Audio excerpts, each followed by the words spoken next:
This is the world of the campus vets.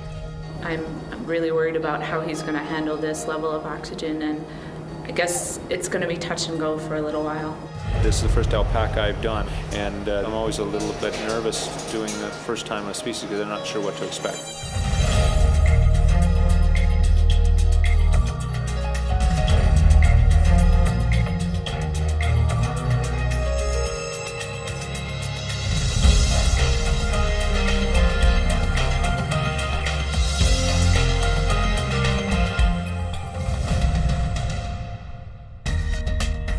At the Western College of Veterinary Medicine, students learn a complex range of life-saving skills, skills that are tested under real-life conditions. An emergency case has arrived for fourth-year student Lori Gould, and it's a big one, a 1,500-pound champion pulling horse. This is Bud, and he's here today because he was coming out of a trailer and he managed to catch his left hind foot on the trailer and he cut his heel ball. Bud's owner, Earl Harmond, is worried for Bud's career and his life. A little wondering what's going to happen, if everything is going to go all right. He's one of my pulling horses. Got lots of trophies at home with him. We're going to debride that wound, clean it up really well, and we're going to put his foot in a cast. The greatest risk to Bud during surgery will be the anesthesia. With horses, because they're such big, heavy animals, you want to make sure that their breathing is good for one thing, because blood can pool in a large animal pretty easily when you have them on their sides. It's a big animal, and there's always a possibility that I guess they won't wake up.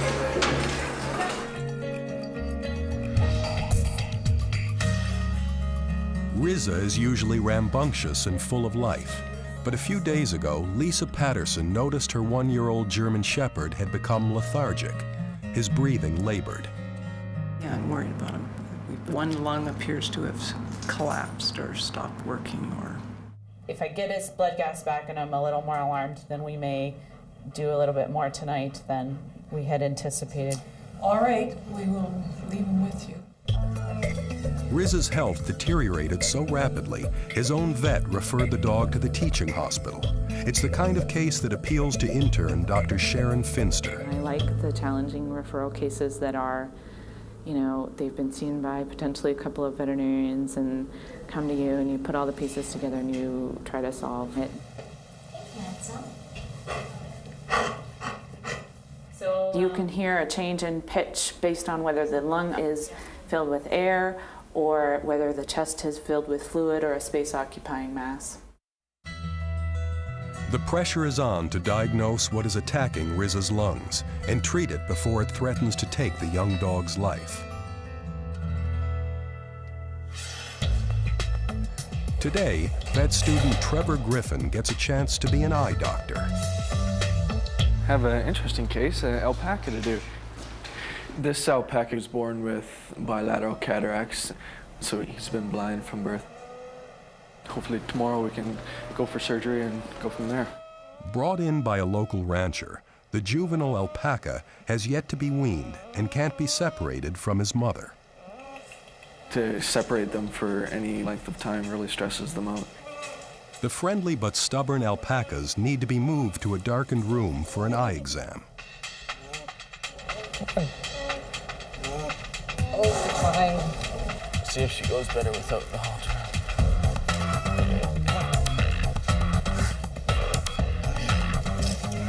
She's coming. That's definitely a challenge with large animals compared to small animals. Like with the alpaca, he's not very big, but he can be very stubborn. They'll take babies, so follow. We gave him a bit of penicillin, so we're going to wait a little bit. They're going to sedate him pretty soon, and then we'll get him in and get him done. Bud is moved into a chamber especially designed for large animals. It's padded for their safety. Okay, I'm getting close now. We'll give him a little bit of muscle relaxing first, and still you'll start to see his withers rise up a little bit. Faculty veterinarian Dr. Peter Fretz will perform the surgery on Bud's foot. And then she'll knock him down with a rapid-acting anesthetic agent called ketamine. And so it'll be a nice, smooth, slow induction. Sedating a horse can be one of the most dangerous parts of the process. Looks hard on me anyway to see a horse go down, like to see him go to sleep. It's hard on me. Still squeeze it all in. A blood test is the first step in diagnosing Riza's mysterious condition. I'm concerned about him, so we'll take an arterial blood gas sample, which will give me an idea how well his lungs are functioning. This is stuff that he just coughed up. Dr. Finster needs to sample some of the mucus collecting in Riza's lungs.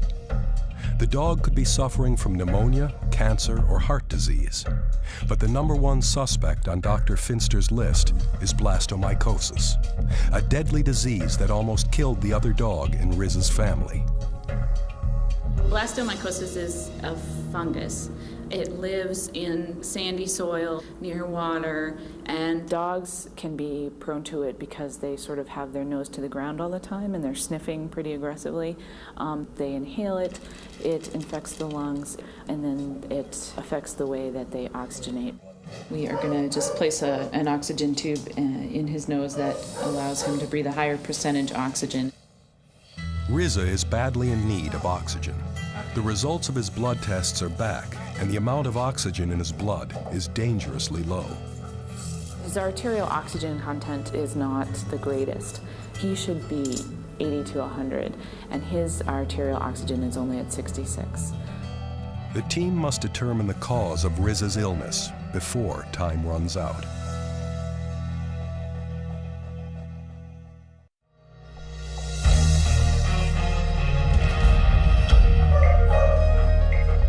Riza's breathing grows increasingly labored. Dr. Finster hopes a sample of mucus from Riza's lungs will reveal what's killing him. And I see some dark blue organisms that look suspicious. Analysis of the sample by the lab confirms Dr. Finster's fears. It's a confirmed blastomycosis, so as we suspected. So we're going to go ahead and start treatment.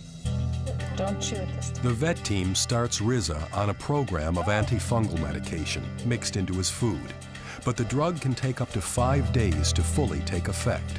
Riza may not last that long.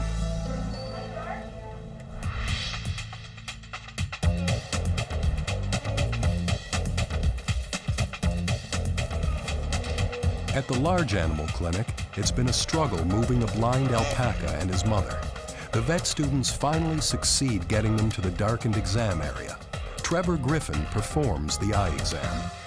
So we're testing this to see whether they close their iris in response to a bright light, which is positive on that side. He can see light, even though his actual sight is quite limited due to the lens, cataract in the lens. So our next step is to evaluate the cornea and put a special stain on it to see whether there's any ulceration in the cornea itself. And now we can look at it with cobalt blue light, and we'll stain any break in the cornea surface so we can see any ulceration. So in both of his eyes we didn't see any uptake of the stain, so that would indicate that both of his corneas are intact. It would appear that the cataracts are the only problem with the alpaca's eyes. But will Trevor's work on this case stand up to the scrutiny of supervising ophthalmologist Dr. Graun? Anything else that you think we might want to do with this guy before we treat his cataract? I'd like to do a ERG, make sure you can still actually see. Very good. An electroretinogram will determine whether the alpaca's retinas are working. If not, removing the cataracts won't restore his vision. So we'll just wait until this afternoon, we can do the ERG and let them chill out for a while. 1, 2, 3. There we go. Okay, that's good enough for there. Now that Bud is under anesthesia, the vet team scrambles to get the horse through surgery as quickly as possible. The faster you get him up, the better it is, because the risks that we were talking about before, I mean, you minimize them if you take less time. Vet student Diane Cruikshank will monitor Bud throughout the operation for any signs of stress. Nice. He went down very smooth, no injury to himself or to us. So that's the way we like to see it every time. Before he gets in there and cuts around, you kind of want to have all the surface debris and all the, you know, the mud and manure and everything like really gone. As the concerned owner watches, Dr. Fretz removes any dead or infected tissue. Earl, could you come around behind, please? I just want to show you this. You see how we've got it? Well, right now we're just going to put the cast on. And so basically what this is going to do is it's going to keep the incision stable and together for the next 2 or 3 weeks. 1, 2, 3, push. The team hurries to move Bud's 1,500 pounds into position for his recovery from the anesthesia, often the most dangerous part of the process. Yeah, you might want to actually step back as he's going to start waking up. So maybe from out there. There's a window too, so. Frightened and disoriented, horses can injure themselves as they come out of anesthesia. As they're waking up, sometimes they will try to get up before they're ready and they will fall down, they'll flail around a little bit. Horses have very strong muscles, and if those legs start flailing around, you certainly don't want to be in their way. Riza is still struggling to breathe, despite being on medication. X-rays will show Dr. Finster if the blastomycosis infection in the dog's lungs is dying off or growing stronger. Kind of looks like we've lost the right caudal lung lobe. It looks pretty consolidated. Riza's infection is getting worse. His oxygen level is down. I guess it's going to be touch and go for a little while. Dr. Finster makes a difficult phone call to the dog's owner. It's hard to tell somebody over the phone that your dog might not make it through the night.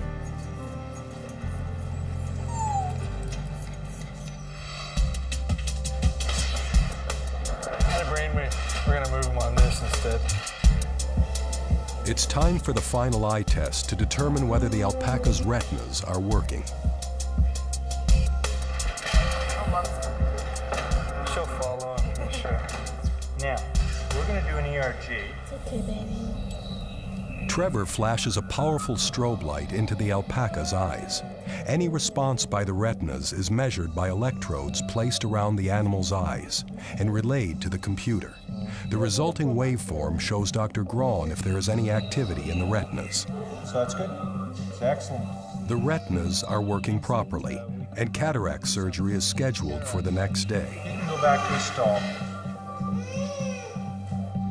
The baby alpaca may finally get to see its mother for the very first time.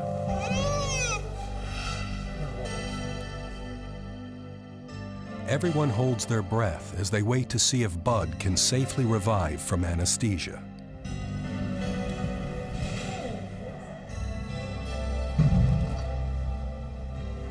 After a wobbly start, Bud is back on his feet.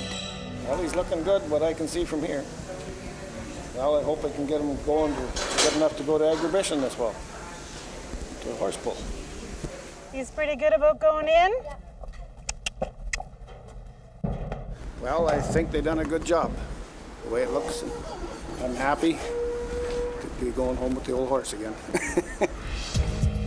It's always nice to have a case come in, have everything go well, and know that you did a pretty good job and you helped out an animal. Next, it's time to change the casts on an orphaned lamb with 3 broken legs. Try to eat your own cast.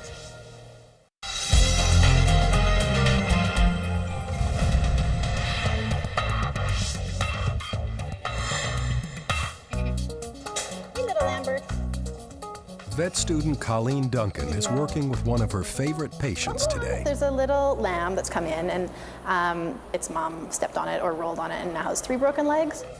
Yeah. He's totally a pet and he follows everybody around like a dog and he's totally cute. This is his first cast change, so he'll probably have to have a couple more, but a lot depends on what the bones are doing. It's up to Dr. Aaron Fearheller, the large animal surgery resident, to determine when the casts will come off for good. There's good callus. I think I'd be a little hesitant still to take him out of splints completely, but it's closely healed. The right leg's nice and straight. The left leg is healed a little crooked, so you'll always have a little bit of a crooked left front leg. Don't eat my gloves. Hey, you, quit. A few more weeks in splints and the front legs should be set to go. You're not helping. Come eat your own cast. But what about Lambertus's back leg, so badly broken it needed a full cast? So we have a special cast cutter and it just vibrates and you sort of slowly work your way down. He's doing really well. Not all large animal patients are quite this quiet and tolerant of you playing with them like this, so. Oh, there you go. X-rays will give them a better picture of how well Lambertus's rear leg is healing. So I think we should probably put a cast back on for another week or two. If we were to leave the cast off and let him run around like the crazy little guy that he is, then he could wreck it again, or he would really delay the healing. Well done. Well done. So now that he's had his full day of treatment and a lunchtime feeding, pretty much he'll go back to his pen and sleep for the rest of the day.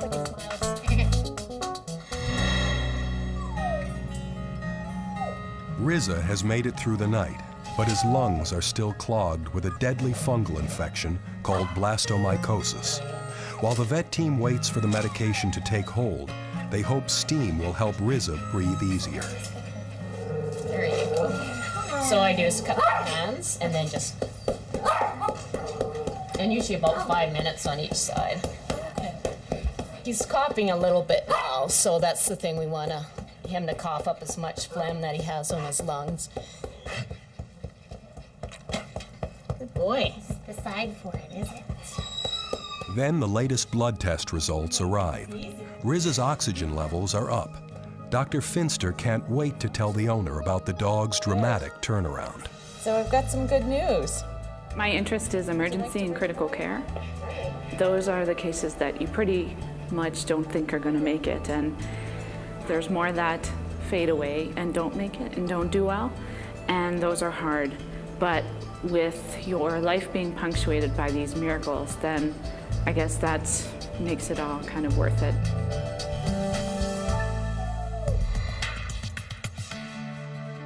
The blind alpaca is being prepped for cataract surgery.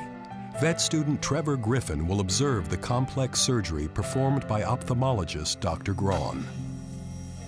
There's not a lot that I will be doing other than helping, handing instruments, watching, learning. I don't have the surgical skills to be in that seat, so take what I can get. Eye surgery is challenging, even for those with specialized skills. This is the first alpaca I've done, although I do hundreds of cataract surgeries, including large species as well as small.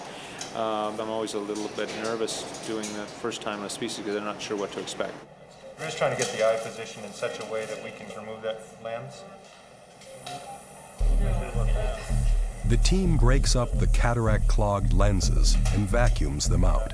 So you can see the little tip breaking up fragments of lens fibers. We're just getting the remnants of the lens material.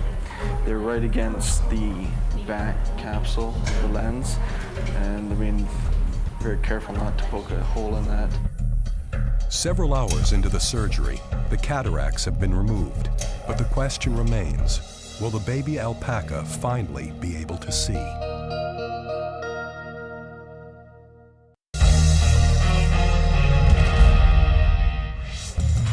So we're on the morning after. We're just going to do another ophthalmic exam this morning just to see where he's at today. And the big question on everybody's minds, can the baby alpaca see?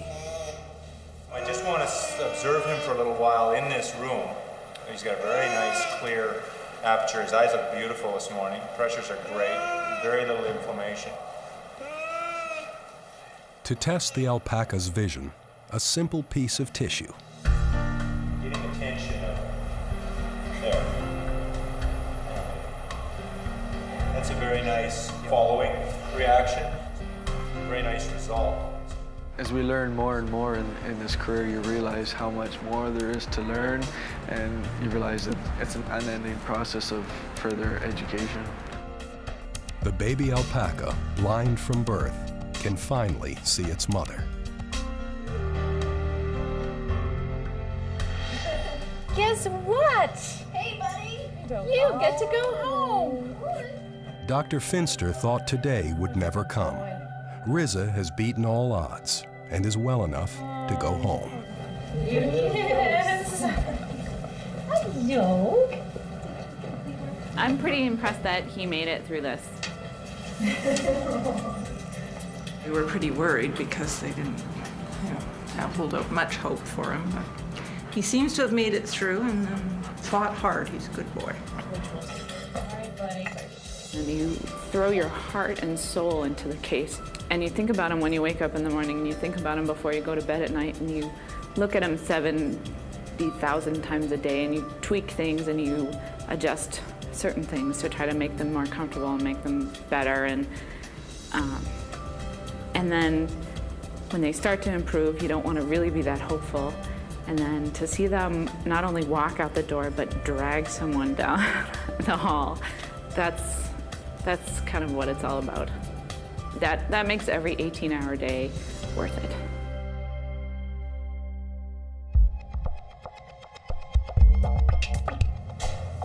Oh, hello. Clean you all up if you're going to be on TV.